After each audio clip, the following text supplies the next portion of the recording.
अगले महीने की पहली तारीख को जब आप राशन की दुकान पर जाएंगे और मशीन पर अपना अंगूठा लगाएंगे तो शायद वहां आपको अनाज नहीं मिलेगा, बल्कि मशीन पर एक मैसेज आएगा, मेंबर नॉट फाउंड या कार्ड ब्लैकलिस्टेड। आप सोच रहे होंगे कि आपने तो ई मित्र वाले से KYC करवा ली थी, फिर ये राशन बंद क्यों हो गया। दोस्तों, मार्च 2024 के नए नियमों ने पूरा खेल बदल दिया है। राजस्थान सरकार का एक डिजिटल फिल्टर अब आपके राशन कार्ड को चुपचाप ब्लॉक कर रहा है। इस वीडियो में हम ई मित्र वालों की बातों में नहीं आएंगे, बल्कि उस सिस्टम की गहराई में जाएंगे जो आपका राशन रोक रहा है। थोड़ी वीडियो लंबी हो सकती है, लेकिन आपके परिवार के हक की बात है। अक्सर आप ई मित्र वाले के चक्कर काट कर थक जाते हैं, पर वो हर बार यही कहता है कि सर्वर डाउन है, क्या काम हो जाएगा। लेकिन सच तो यह है कि सर्वर डाउन नहीं है, बल्कि सिस्टम ने आपको ब्लॉक कर दिया है। अब KYC कोई क्लर्क नहीं, बल्कि एक डेटा मिररिंग AI चेक कर रहा है। ये AI आपके आधार कार्ड, जन आधार और राशन कार्ड का मिलान करता है। अगर आपके आधार में नाम सुनील है और राशन कार्ड में सिर्फ सुनील, तो ये कंप्यूटर उसे तुरंत रिजेक्ट कर देता है। उसे लगता है कि आप एक नकली यूजर है जो किसी और का राशन ले रहे हैं। ई मित्र वाले ने फॉर्म भरा और उसे लगा कि काम खत्म, पर वो फॉर्म कंप्यूटर की नज़रों में सस्पेक्ट यानी शक के घेरे में आ गया है। जब भी आपका फॉर्म रिजेक्ट होता है तो वो डिलीट नहीं होता है, वो ई मित्र वाले के पोर्टल के ड्राफ्ट सेक्शन में जाकर के बैठ जाता है।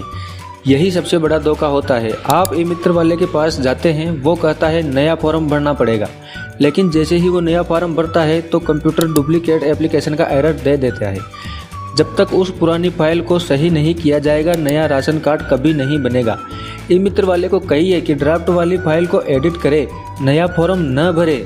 अब ध्यान से सुनिए, ये वो सीक्रेट है जो कोई ई मित्र वाला आपको नहीं बताएगा। राशन कार्ड रिजेक्ट होने का 80% कारण फिंगरप्रिंट नहीं है, असली जड़ है इनकम मैपिंग। सरकार ने नियम बनाया है कि राशन सिर्फ उन्हीं लोगों को मिलेगा जिनकी आय सही अपडेट है। अगर आपके जन आधार में परिवार की आय इनकम 0 लिखी है या खाली है, तो कंप्यूटर का सिस्टम उसे धोखाधड़ी मान लेता है। आप कितनी भी बार KYC करवा लें, राशन कार्ड कभी चालू नहीं होगा। सबसे पहले जन आधार पोर्टल पर जाकर अपनी आय का नया सर्टिफिकेट अपलोड करें। जब जन आधार में आय सही से हो जाए, उसके बाद ही राशन कार्ड का काम चालू करें। यही वो मास्टर स्विच है जिससे राशन दोबारा चालू होगा। चलिए अब मैं आपको इसका पक्का समाधान देता हूँ। पहला कदम, आधार और जन आधार में नाम और जन्म तिथि का एक अक्षर मैच होनी चाहिए। दूसरा कदम, ई मित्र वाले से ये मत कहिए कि KYC कर दो, उससे कहिए कि मेरा डेटा शीट रिप्लेसमेंट करें। ये वो शब्द है जो पुराने गलत डेटा को डिलीट करके नया डेटा सर्वर पर चढ़ाता है।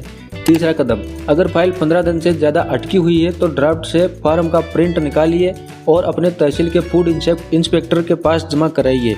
उसे बताइए कि आपका जन आधार अब बिल्कुल सही है। बिना फिजिकल वेरिफिकेशन के कई बार कंप्यूटर फाइल को आगे भेजता ही नहीं है। दोस्तों, राशन सिर्फ अनाज का बोरा नहीं है, यह एक गरीब परिवार का पूरे महीने का सहारा है। डिजिटल सिस्टम अच्छे हैं, लेकिन इनकी वजह से किसी का हक नहीं मरना चाहिए।